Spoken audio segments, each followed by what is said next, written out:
When we first arrived there was like a barbecue going on in the park next to the pool.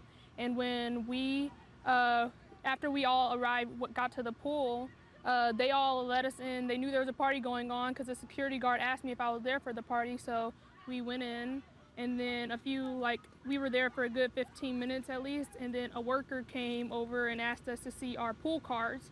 And he said there could only be 2 people per pool cards because you need those to get into the pool.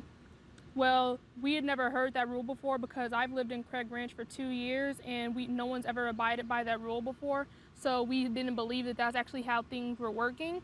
So then we kept telling him, what about the other people at the pool? Because most of the other people at the pool were Caucasian. We asked him if he asked any of them about it.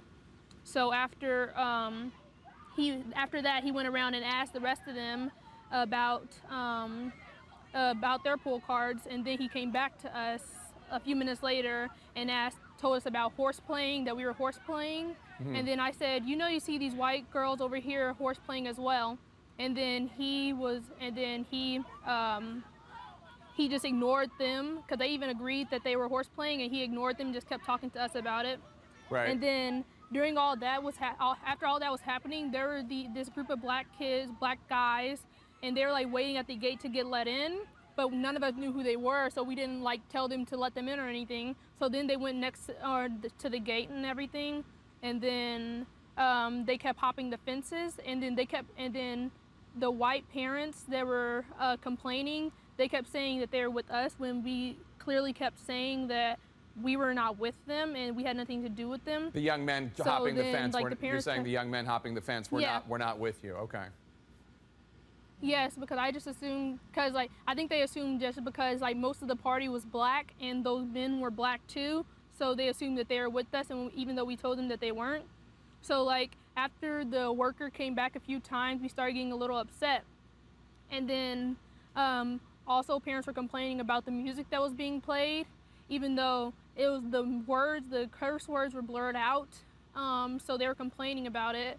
And that's when I assumed the fight happened, because then my aunt told us that we were going to leave. So we just told her, me and my cousins told her we were just gonna stay.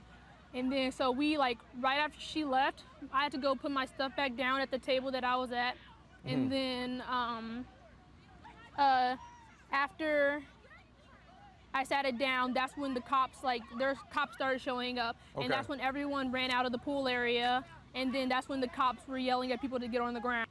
There wasn't really threatening going on. They were yelling at him. There were people cursing at him just because they were angry as well, because he hopped out of his car and he was already cursing and yelling at us. So I guess they got angry and they felt the need to yell back. No one was threatening him, but they were more so yelling at him, telling him to shut up and stuff, because he was doing the same to us. And then that's why mostly everyone was getting mad, because he was telling us to stop talking and all, and you can see in my video that I kept yelling freedom of speech, because a lot of the white parents that were telling us, that called the cops on us, were telling me to stop recording and that we don't and that we need to stop talking. So that's why I kept yelling at, I was yelling at him, and he was I think that's why he got even more angry, because we were yelling at him when he was doing the exact same to us in the first place.